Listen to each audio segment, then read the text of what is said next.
My name is Mary Ruth Wheeler.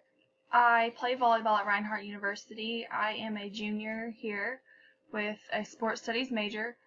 My team improvement project was mental toughness in sports with a focus in volleyball.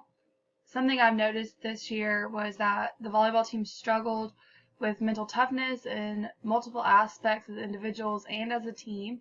So I thought that this was very good for me to do because it would allow me to see how I can better my teammates and myself and get an overall better outlook on how to help each other. So my introduction preseason realizations were that we realized that we were going to be a great team. We saw all of the talent that we had. We were really excited with all of our recruits and our returning players. We thought that this was our year. With the preseason polls, they always pick what each team is ranked going into the season before anything ever happens based on the recruits that we bring in, our returning players, the way the season was the past year, just little things like that. The motivation was that we were ranked 6th. And so after seeing all the talent that we had brought in and everything that we felt like we were going to be able to accomplish, that motivated us even more because we felt like we should be ranked towards the top. We had a lot of great practices during preseason. We had two-a-days, we had conditioning, we had weightlifting. We were really pushing ourselves and holding each other accountable.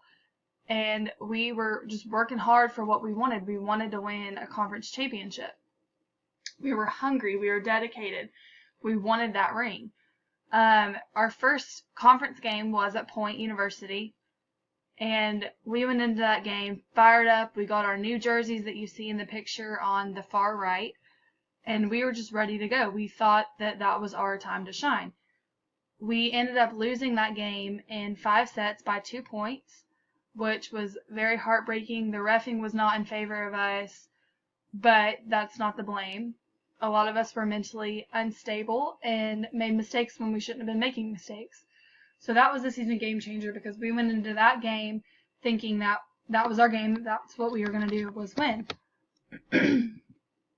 So Dr. Goldberg is one of the authors that I came across during my annotated bibliography that really stood out to me.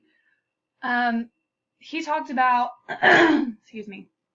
he talked about how do we perform under pressure. You have to have the mindset of a winner. You cannot be doubtful of yourself or of your teammates. You have to perform to the best of your ability with the most positive outlook as you possibly can.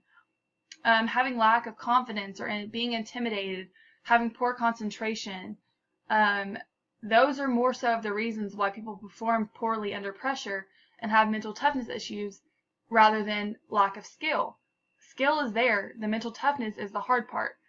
So Goldberg talked about how you should relax and believe in yourself, redeem yourself from mistakes that you make, set goals. You can't change what's in the past, so if you make a mistake, just pick yourself back up and move on. So the main point of this slide is mental toughness comes from you only. Outside pressures do not have any effect on you. You put that on yourself by not believing in yourself and being intimidated and not concentrated. So this quote that I found, it really stood out to me and I thought it was a great one. It says, whether you think you can or you think you can't, you're correct or you're right. So if you think you can win, you're going to win. If you think you're going to lose, you're going to lose. You have to believe in yourself and be mentally tough. Another lady that I found was Tamarkin. She's another author that I found during my annotated bibliography. It does not matter what the circumstances are whenever you're playing in a game or in practice or anything. Nothing matters. You should be ready to go at all times no matter what the circumstances are. Mind gives up before the body, so you mentally check out before your body will check out. Your body can do so much more than you think you can. Dealing with discomfort and overcoming it, that's part of what it takes to be mentally tough, to practice mental toughness. You have to learn how to deal with that discomfort. You have to learn how to mentally prepare yourself for that and be able to overcome that. Being positive and finding self-motivation is the best way to overcome these things and these trials. If you're positive and you have a positive outlook, you're more than likely going to perform to the best of your ability. Find things that motivate yourself, whether it's the height of the other team, they're taller than you, which you can see in the picture. Those girls are a lot bigger than I was, but I found a way to put the ball away. You have to be motivated. You have to let little things motivate you to do your best. So the main point of this slide is that circumstances do not matter. Giving up is not an option. Another author is C.M. Riordan. He wrote about the six components of mental toughness. They are: cope with the unexpected, so know how to deal with things whenever they don't go your way.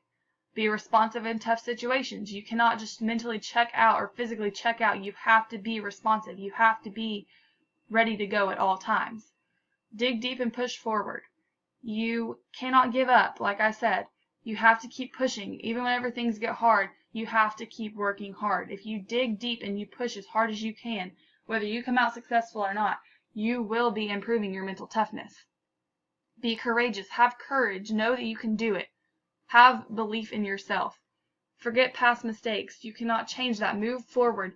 Use those mistakes as a lesson to build off of to better yourself in the next play. And keep your head up. If you hang your head, you're only hurting yourself. That's decreasing the mental toughness skill that you're trying to work on. You have to keep your head up and believe in yourself. So the main point of this slide is that it's all up to you, and there's only 6 steps that it takes to master it. If you can master those 6 things, you will be a mentally tough player, and you will be a better player because of it. So C. Cohn is another author from the annotated bibliography. I'm going to start off by saying this quote that I found. Mental toughness is once an athlete has mastered all the technical and physical qualities required to be successful on the international circuit, then success is 10% physical and 90% mental. You could have all the skill in the world, but if you're not mentally tough, you're not going to succeed. The biggest enemy of athletes is mental toughness. That is who you're battling against. What you may be battling against opponents. You will be battling against opponents. But if you cannot get a grip on your mental toughness, you will not be successful. So working on mental toughness, you have to do what other athletes do not do or are unwilling to do. Other athletes don't want to take extra time out of their day to work on these little things.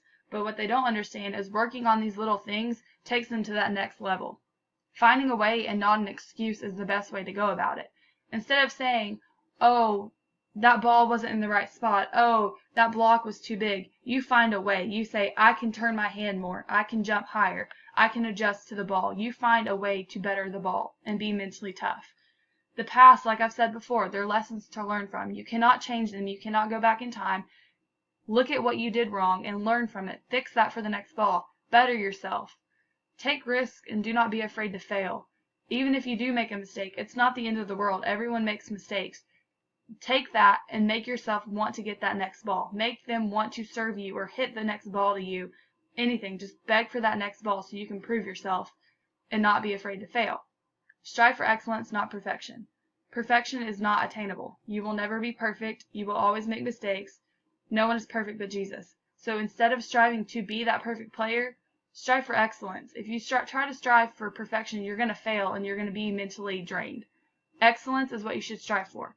The main point is that you must put in extra time to train the mental toughness or it will never come. It does not come naturally. So A. Pawlowski was another author. Do not linger on your mistakes.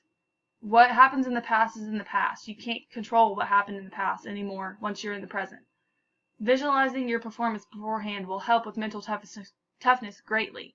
If you see yourself out on the court and you see yourself putting the ball where the open spots are and you watch film and you know what you have to do, if you're visualizing yourself out there, you will be successful because you will be training your mind to be mentally tough for the adversities that you will face. Get control of your emotions. Do not let anything that happens within a game or within a practice phase you. Your emotions are under your complete control, so anything that happens emotionally is up to you. You have to get a grip on your mental toughness. Something that she spoke about was that Serena and Venus Williams use these techniques to this day. Professional athletes still struggle with these things and they have to work on them. It does not come naturally to them. If they can work on it, so can you. A quote from Serena Williams is that, I think in life you should work on yourself until the day you die. So in other words, you should never quit improving yourself. Venus, her sister, says that just believe in yourself. Even if you don't, pretend that you do, and at some point you will. So fake it. If you really don't believe in yourself, fake it, and at some point you will really learn to believe in yourself. Jay Rarity, he said that success will never come if you're not mentally tough. Strength and training and eating right will not help.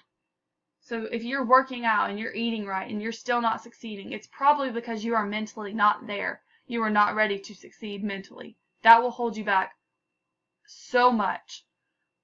The main point of this slide is that the best athletes are mentally tough and they practice it. So these quotes say, today I will do what others won't, so tomorrow I can do what others can't. So put in that extra work. Another quote says, do not run away from challenges, run over them. So when adversity faces you and hard trials are coming, you don't run away from them. You find ways to overcome them, and you beat them, and you overcome them mentally. So, practicing mental toughness, without it you have nothing. Every athlete needs to remember that, and that's in every single sport. Set aside time to work on it. You should practice drills where you're forced to be mentally tough and you can't finish until you get a certain amount of kills or a certain amount of assists. You push yourself to be mentally tough. Practice plans should be filled with hard drills that really push you. You should visualize yourself out there during practices, during games, any point. So the main point of this is that practicing is the only way that you will see improvement. And this quote says, visualize this thing that you want, see it, feel it, believe in it, make your mental blueprint, and begin to build. Do all of those things in order to make yourself successful. There's no limits. So this quote says, if you want it badly enough, there's no limits to what you can achieve. Do not set limits or you'll become satisfied. Because if you set limits and you reach that limit or that goal, you won't want to succeed anymore because you've already reached that. Literally, the sky is the limit. So push the limits that you have set for the love of the game. Push yourself at all times. People that do this and are mentally stable in this do not need much encouragement from others, and they have much self-motivation. So if you want to be that person, that's what you need to do. Do not set limits. Strive to be this person. Strive to be this athlete. The main point is to never set limits and always want more. Never settle. The gap between performance and potential is complete mental toughness. So mental toughness can hold you back from reaching your full potential and reaching the best performance that you can have. Become focused. Do not be hard on yourself. Moving forward is what you should be focused on. Do not let negative mentality keep you from reaching your full potential. So as a coach, you should toughen the body of your players to toughen the mind. You should toughen the mind to toughen the body. That's a typing error. That's my fault. The breaking point for your players is necessary sometimes. That shows them that you care, that you know that they can do it, that you know that they can do more, and that you expect more of them. It may be hard on the athletes at the time, but that pushes them mentally and physically, and that will increase their mental toughness. That will help them reach the goals that they have set for themselves. Constructive criticism is good. The main point is to push your athletes as much as you can. It will help them in the long run. You are their coach, not their friend. Do not be there to baby them. You push them mentally and make them become mentally tough players. A good coach will evaluate your performance against your potential. A coach helps you measure your performance against your strengths instead of against someone else's. A coach will know that you are capable of and will push you to your limit. So as an athlete, we push each other to get better. We can never be as good alone as we are together. So be open to constructive criticism from not only your coach but your fellow teammates. Be willing to learn new things and be open to help others. Put in extra work that it takes to be your best mentally. Help others with mental toughness once you have mastered it. That will help them, and that will be better on them coming from a teammate who has once struggled with it and now master it. That will give them a little hope. Be mindful that others struggle in different ways than yourself. They might not be able to grasp things as well as you do or adapt to things as well as you do. Be mindful of that and help them in the best way that you can. So the main point is better yourself mentally in order to help better others mentally. So the conclusion, being mentally tough takes practice and patience. There's many ways to practice becoming mentally tough. Struggling with mental toughness holds you back as an athlete. Even professionals struggle with it, and you are not alone. Never be afraid to push yourself. It'll help you reach full potential. Learning to be mentally tough will help you in more ways than you think in life and on the court or on the field. And coaches should learn how to coach this better. They should know how to build you up mentally. Athletes who excel in mental toughness should help other teammates with it. These are all little things that I've touched on that are just concluding and making sure you understand what I was talking about throughout my PowerPoint and what I've learned throughout this course. Here's my resources. And also I used all these pictures from our team from this year because Reinhardt University volleyball struggled with it. And with these tactics, we were able to fix it and overcome our struggles. Thank you for watching, and I hope you learned as much as I did and enjoyed it.